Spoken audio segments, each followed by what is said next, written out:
Bugüne kadar böyle bir bel ağrısını yaşamamıştım. Bu yaşadığım bel ağrısını 3 günde çözdüm.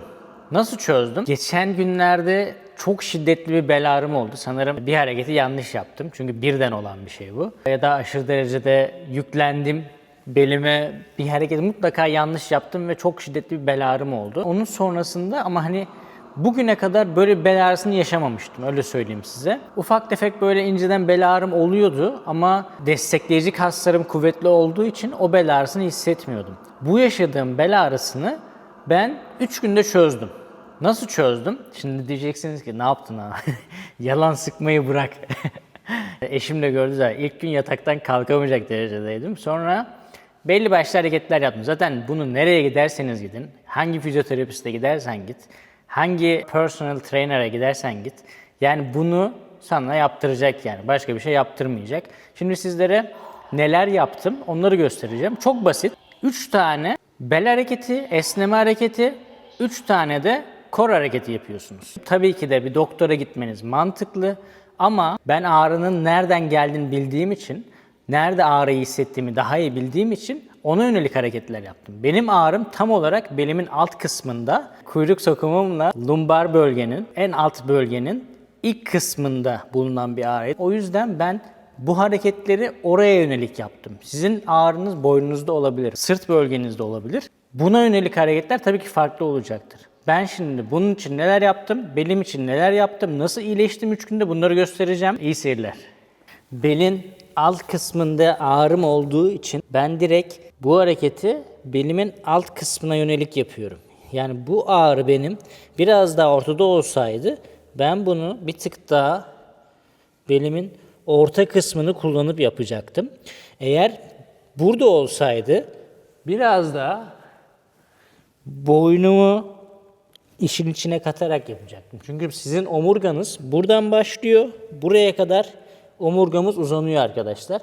O yüzden ağrıyı nerede hissediyorsanız ben bu bölgede hissettiğim için bel bölgesinde oraya yönelik esnetme yapıyorum şu anda.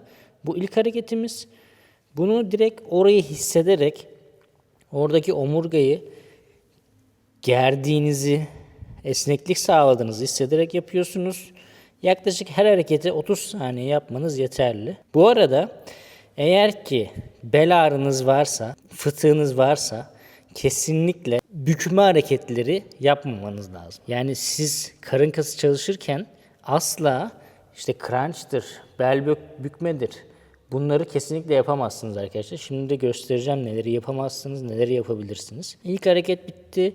İkinci hareketim için şu şekilde alt bölgemi kaldırıp olabildiğince geriye doğru gidiyorum. Sonrasında tekrar öne doğru geldim. Tekrar birazcık oval bir şekilde belimi geriye aldım. Burada da şuradaki kasları esnetiyorsunuz. Sağa sola doğru esniyorsunuz. Sonrasında bu şekilde içe doğru gidiyorum. Küt sesini duydunuz sanırım. Omuzumu aşağıya doğru bastırıyorum. Şuradan bir kavis yaratıyorum. Sonra yukarıya doğru çıkıyorum. Bu hareketi yine 2-3 defa tekrarlıyorsunuz. Öteki tarafa.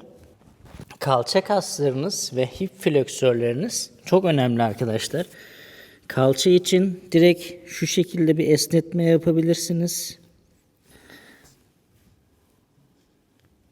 Hip fleksör için de ayağımı öne doğru alıyorum. Birazcık öne doğru gittim popomla.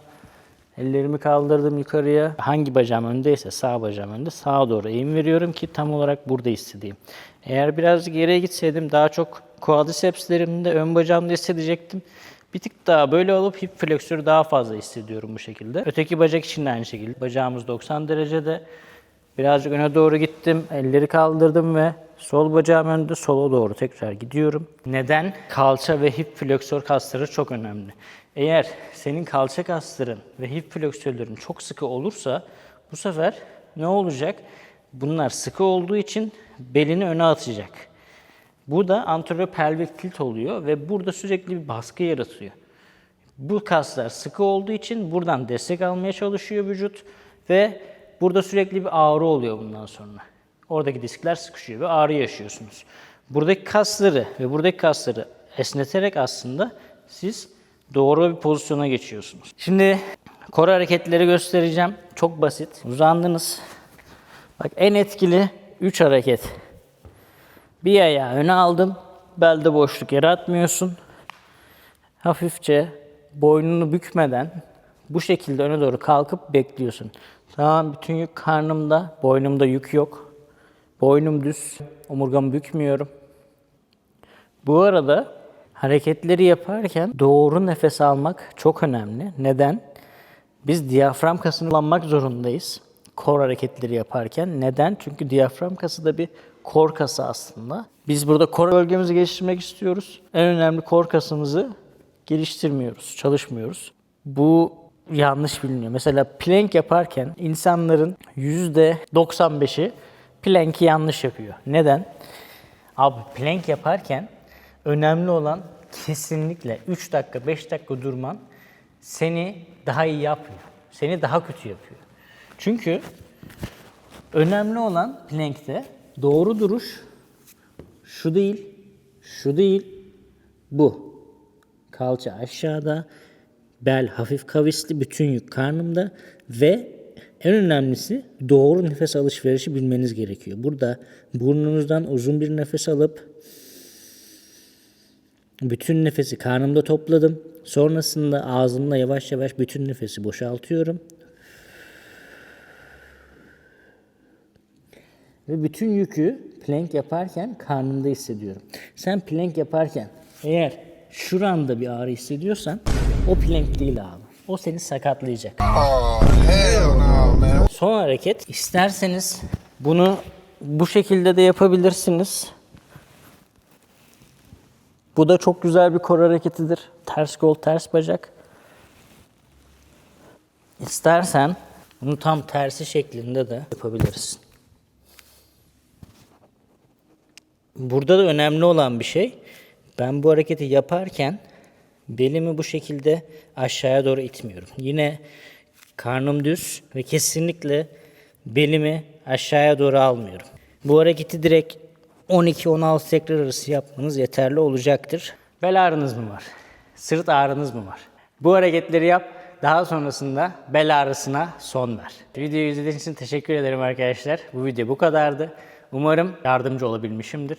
Çünkü bu hareketleri evinizde, iş yerinizde her yerde uygulayabilirsiniz. Uygulayın ve sonucu görün.